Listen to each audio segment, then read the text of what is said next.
Mesdames, Mesdemoiselles, Messieurs, merci de nous rejoindre sur la CMH Academy Web TV pour cette nouvelle édition de la vidéo news hôtelière. Nouvelle recrue pour M Gallery. Lancée en septembre 2008 par Accor, la collection d'hôtels haut de gamme M Gallery accueille deux nouveaux établissements, le Grand Hôtel de Cabourg et le Grand Hôtel Roi-René à Aix-en-Provence. Refuge privilégié de nombreux artistes et personnalités tels que Marcel Proust, Winston Churchill, ces deux adresses de prestige sont chargées d'histoire. Le Grand Hôtel de Cabourg est un édifice de 1907 donnant directement sur la plage.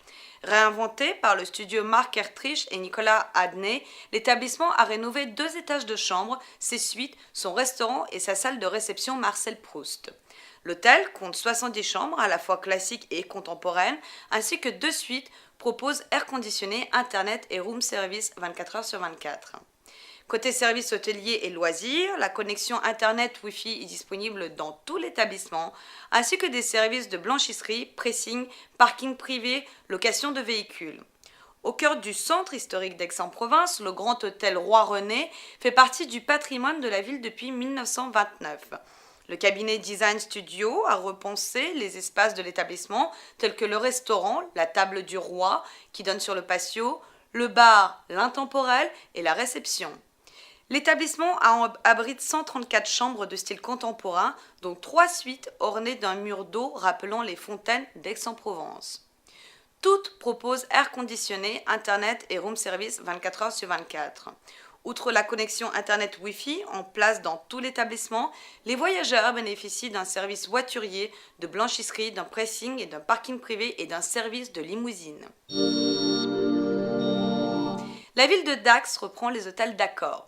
La compagnie thermale de Dax va reprendre provisoirement la gestion des 4 hôtels gérés par le groupe Accor.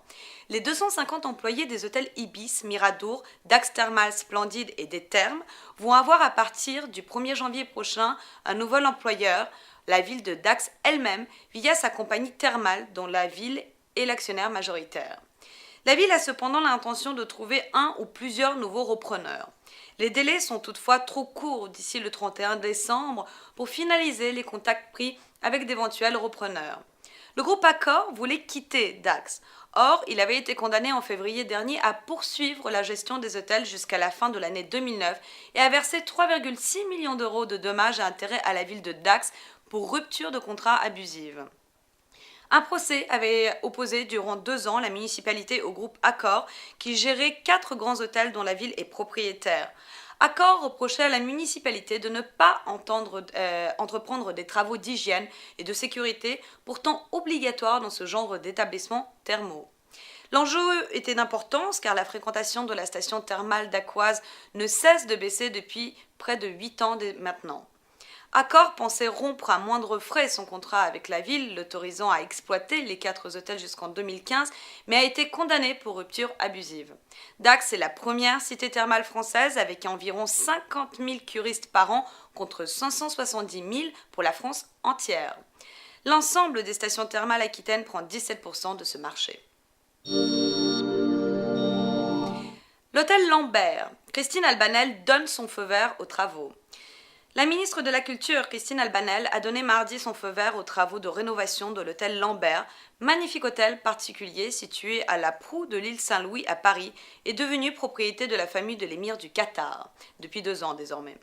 Les travaux de rénovation de cet hôtel du XVIIe siècle, œuvre de jeunesse de Louis le Vau, pourraient commencer fin août, début septembre, a-t-on indiqué au ministère de la Culture.